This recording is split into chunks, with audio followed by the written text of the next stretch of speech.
नमस्कार विद्यार्थी मित्रांनो, आजच्या व्हिडिओमध्ये आपण 3.2 पाहणार आहोत. प्रश्न क्रमांक 1 दिला आहे आपल्याला. नंबर दिला आहे आपल्याला ब्रॅकेटमध्ये 1/2 plus 2/3 plus 3/4 bracket close minus 23/12. Okay, आपल्याला याला पूर्ण करायचं आहे आणि उत्तर काढायचं शेवटचं. बघा, हे जे ब्रॅकेटमध्ये आहेत ह्या सगळ्यांचं आपण LCM काढूया. ह्या सगळ्यांना आपल्याला 12 बनवता येतं. हे 4 आहे, 3 आहे, 2 आहे. ह्यांना 12 बनवण्यासाठी बघा, ह्याला तुम्हाला 12 बनवायचं आहे तर तुम्हाला ह्याला 6नं मल्टिप्लाय करावं लागेल. याला 6नं केलं तर वरच्या नंबरला पण 6नं मल्टिप्लाय करा, हे होईल 6/12. ह्याला 12 करायचं तुम्हाला 4नं मल्टिप्लाय करावं लागेल. 4नं वर केलं तर हे 8/12. ह्याला 12 करायचं तर 3नं मल्टिप्लाय करा, वर 3नं मल्टिप्लाय केलं 9 आणि खाली 12 झालं. Bracket close minus 23/12. आता या ठिकाणी बघा, सगळ्यांचा छेद सेम आहे, डिनॉमिनेटर सेम आलं, 12 12 12. वरची ॲडिशन करा, 8 आणि 6 14, 14 आणि 9 23, 23/12 मायनस पुन्हा 23/12. तर ह्याच्यामधून हा नंबर मायनस केला तर तुमचं उत्तर पूर्णपणे 0 येऊन जाईल. ओके, ऑप्शन नंबर 2 हे आपलं योग्य आन्सर असेल. प्रश्न क्रमांक 2 नंबर दिले आपल्याला -51/85, नंतर प्लस इन ब्रॅकेट -102/85 आणि डिवायडेड बाय 25/-125. पहिल्यांदा आपण हा ब्रॅकेट सॉल्व करूया. हे जे नंबर आहेत यांना लेस करून घेऊया. आता हे जे नंबर आहेत 17च्या टेबलमध्ये आहेत. 17 त्रिक 51, 17 5 85. नंतर प्लस आणि मायनसचं एकच करा, मायनस. हे 102 आणि 85 हे पण 17च्या पाड्यामध्ये आहेत. 17 5 85, 17 6 102. Okay, bracket close divided by, हे मायनस वर टाकतो मी, 25 1 25, 25 5 125. आता हे जे आहे यांचा छेद सारखा आहे बघा, 5 5. हा 5 एकदाच लिहून घ्या आणि वरची साईड -3 -6 हे होतं मायनसमध्ये 9. मायनस मायनसची बेरीज, साईन मोठ्याच्या पुढचं.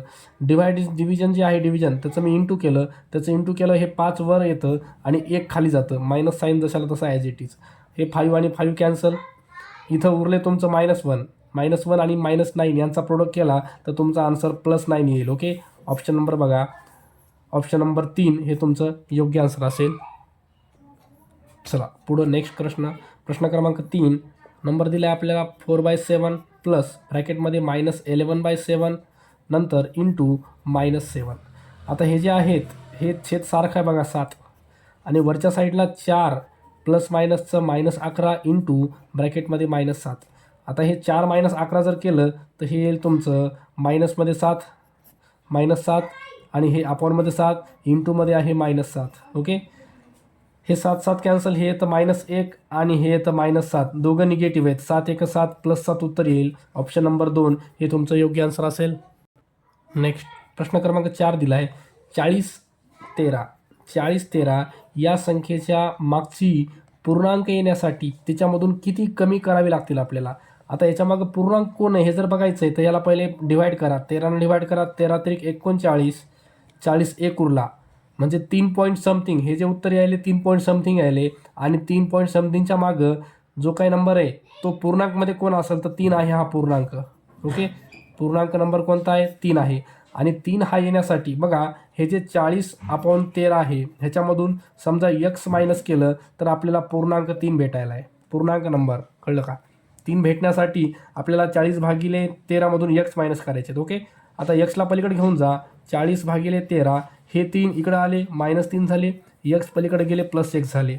क्रॉस प्रोडक्ट करा, 40 - 13 त्रिक 39 अपॉनमध्ये 13 बरोबर x, म्हणजे तुमची किंमत यायली बघा, 40मधून 39 गेली, 1/13 बरोबर x. ओके, म्हणजे 1/13 जर आपण मायनस केले तर बरोबर 3 उत्तर येतं तुमचं आणि 3 हा पूर्णांक नंबर आहे. नेक्स्ट प्रश्न आहे प्रश्न क्रमांक 5. तुम्हाला नंबर दिलेत 0/3, नंतर आहे -7 4, त्याच्यानंतर -5 3 आणि नेक्स्ट आहे -3 5. आपल्याला प्रश्न विचारला आहे की यापैकी सर्वात लहान परिमेय कोण आहे. सर्वात लहान परिमेय शोधायची आपल्याला. तर सुरुवातीला 0/3 म्हणजे कोण आहे, 0 आहे. त्याच्यानंतर -3/-5 म्हणजे हा एक पॉझिटिव्ह नंबर आहे, हा पण तुमचा कसा आहे, मोठा नंबर आहे. तुम्हाला सगळ्यात छोटा नंबर शोधायचा आहे. आता छोटा नंबर जो काय आहे तुमचा तो ह्या दोघांपैकी एकच असणार आहे. हा काय आहे तुमचा, हा आहे -7/4 आणि हा आहे -5/3. जर 2 नंबरमध्ये लहान मोठेपणा तुम्हाला ठरवायचा आहे तर क्रॉस प्रोडक्ट करा. 3 7 -21 आणि 4 5 -20. हे दोघं नंबर निगेटिव्ह आहेत आणि निगेटिव्हमध्ये जो नंबर मोठा असतो तो तुमचा लहान असतो. म्हणजे -21/7 हा कुणापासून भेटला आहे? -7/4 पासून भेटला आहे. म्हणजे सगळ्यात लहान संख्या जर याच्यातली बघितली तर -7/4 आहे.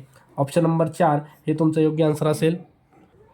प्रश्न क्रमांक 6 आपल्याला नंबर दिला आहे 3, 4, -6, 8 आणि 9, 11 या परिमेय संख्या चढत्या क्रमाने लिहिल्यास पुढीलपैकी कोणता योग्य पर्याय आहे?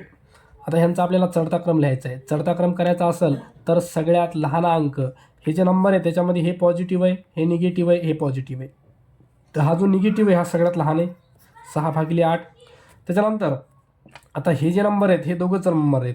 ह्या दोघांमध्ये लहान मोठेपणा ठरवायचा आहे तर तिरकस गुणाकार करा. 11, 3, 33 आणि 4 आणि 9चा 36. यांच्यामध्ये मोठा नंबर हा 36 वाला आहे. हा मोठा आहे, हा छोटा आहे. म्हणजे याच्यानंतर येणार आहे 3, 4 चढता क्रम असल्यामुळे हा पहिले येईल. त्याच्यानंतर हा सगळ्यात मोठा नंबर आहे तुमचा 9/11. ओके, तर ऑप्शन नंबर बघू आपण. -6, 8 कुठे? तर -6, 8, 3, 4 आणि 9, 11 ऑप्शन नंबर 3 हे आपलं योग्य आन्सर असेल.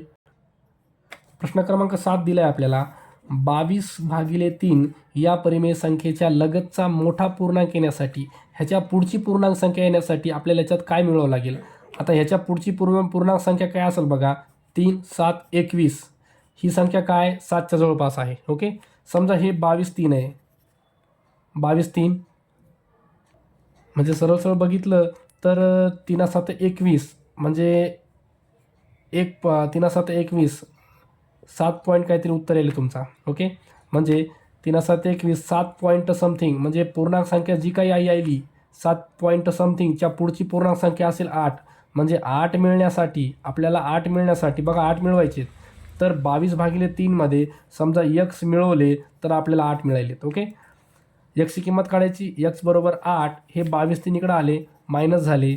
हे झालं 8 त्रिक 24, 24 मायनस 22/3 24मधून 22 गेले म्हणजे उत्तर येईल तुमचं 2/3. ओके, 2/3 ऑप्शन नंबर 1 हे तुमचं योग्य आन्सर असेल.